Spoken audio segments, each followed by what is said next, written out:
Welcome my YouTube channel, Luxe Essence. Are you nervous about your first erotic massage? Don't worry, Mia is going to walk you through it. Now, if you're looking to book your first erotic massage, there's 4 things that I wish first-timers knew beforehand that really help make your experience the best one possible. And one of the ones I'm going to cover, I promise you a lot of people worry about attendance. We really don't care. Number 4, know what you're actually booking. Now, every licensed spa does things a little bit differently in terms of how they present their services, but I'm going to give you a nice look at our website, sinmassage.com, and break down your rates for you, because I know it can be a little bit confusing. So, in general, most spas are the same in terms of how they present their services. So I'm going to go through that with you. On our rates and fees page, you're going to see 2 sections, the door fee section and the massage section. I'm going to make this super simple for you to understand. The door fee pays the house. So, the door fee is essentially paying for your facilities, for the room to have the massage in, the shower, and other amenities that are offered. The massage portion obviously goes to your attendant for the service that she's providing to you. For example, if you were looking for a 30-minute session, you would pay a $50 door fee. Then, you choose your massage, which lines up either a premium massage or the happy hour massage. Premium is obviously always the better option. You can see further details on the website. But premium option will be an $80 massage, so an $80 massage plus a $50 door fee brings us to, you got it, $130, so you know what to anticipate if you're looking for a premium massage for 30 minutes. That's what you have to bring. Now, if you're looking for a personalized massage with a little bit other options, you can discuss that with your attendant after you purchase the massage and the time that you're looking for. So, when you enter the room, you can discuss that with her further and ask any questions. But Mia, what if I want to book a specific attendant? Fantastic. All you have to do is check out the attendants on our attendance page. You can see their availability, their schedules at the bottom. But like I always say, you know Mia's rule of thumb, booking beforehand is always the best policy, because it makes sure that you are getting the attendant you want, getting the time you want, and that you're not going to have to wait as long if there is a lineup. And trust me, I get a lot of clients now who come in from YouTube and Google reviews as walk-ins. And unfortunately, I can't be the one to give them their service because my hands are already full. Sin Massage, laughter and clears throat, makes it super easy for you. We have a booking line that you can contact us with WhatsApp and texting and calling if you want to ask any questions, see which attendants are available, and book your future appointment with our management team. If you want to book, the links are in my bio. My next point is not a personal point, but it is a very, very important one. Number 3. Basic preparation matters more than you think. I have clients that come in to see me and tell me, "Wow, I love how clean your facility is." So by the same token, I always appreciate, and so does any other attendant. I'm a client who obviously comes already prepared. You can always smell when they're wearing wonderful cologne. It makes it so much nicer, and I'm assuming a lot of guys as well. They tell me if they prep beforehand, they shave up, they clean, they do their own sort of routine at home. Which is always great because when you're in the comfort of your own home, you can make yourself a little bit more comfortable for when you come in, so that you don't have to worry about extra insecurities. Now that being said, you don't have to go above and beyond. A shower here for you to take a shower and get freshened up. I supply things like mouthwash. We have our body soap here that's supplied, and some other items that can help you to just kind of clean up a little bit. But like I said, end of the day, you know what Mia always says?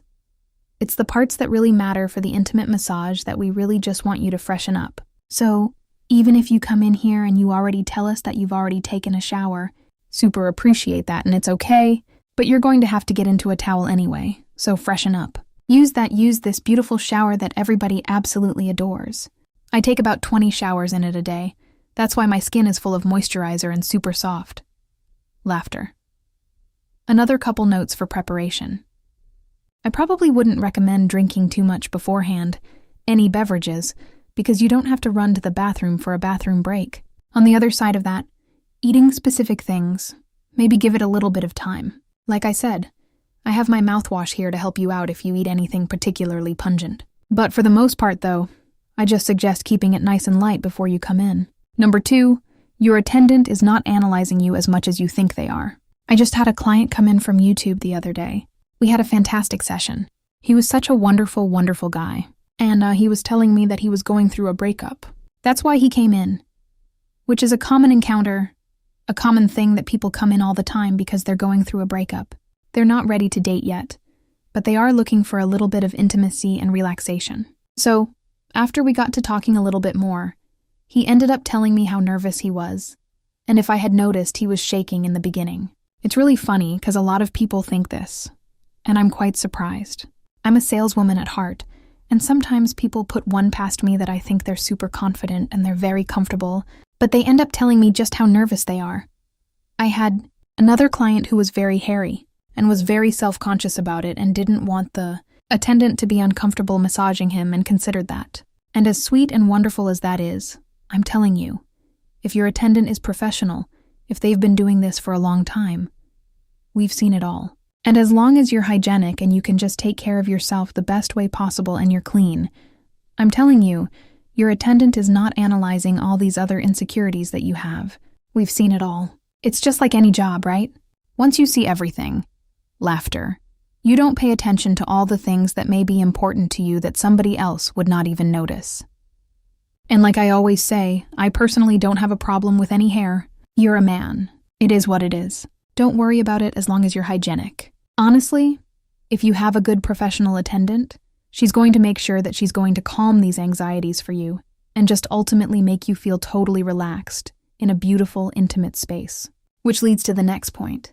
Communication is key. Obviously, I mentioned this time and time again, but honestly, it really makes your experience the best. You don't have to talk. I'm not saying you have to talk through the whole session. No one's saying that, especially if you're not comfortable doing that and you just want to relax. That's totally okay. But if you are looking for something specific, if you are unsure about something or how the session's going to go, please talk to your attendant. She is happy to answer your questions because, like I've told you before, if you've seen my other videos, which will be linked here, definitely subscribe and check them out if you haven't already. But I always mention that if you communicate with your attendant, she's going to be so much more comfortable that you're asking questions, and she can explain to you, and that there's no awkward moments of not knowing what's right, what's not right, and she can probably give you a much better experience that's tailored to what you're looking for, and it's going to make that first time for you probably get addicted to coming to the spa. So, ask your attendant questions. It'll give a lot of clarity for everything that you're about to experience, and it'll make your attendant feel a lot more relaxed around you as well, which is good because, like I always say, two people in an intimate setting, it's always nice to be respectful because respect goes a long, long way. If you are a first-timer and you want to know what it's actually like, it's one thing to watch a video like this and be like, oh, okay, this is how it goes. These are the things to know. But I'm going to do something special for you in my next video. I'm going to give you a full virtual spa session, not the session in the room. That's in the links in my bio. Laughter. But what I'm going to show you is what it's like to come to our facility. To walk in, how it works at the front desk when you're brought in. I'm going to walk you through it, so when you come in, you're going to be a pro before you even have your first time session. Laughter. So, make sure you subscribe if you haven't. I'm going to be doing videos like that much more, and we're going to get a little bit more in-depth into what I actually do here. What some things I do to prep, what my day's like. And if you're interested in videos like that, please drop a comment. Let me know. I know somebody else said they want to know what the attendants do on their days off. For fun. Things like that. So, I think we're going to get a little bit more into that if you're interested. But don't worry. There's lots more knowledge to come about erotic massage. So, remember, this is just your peek through the keyhole. If you want to look behind the door, those links are in my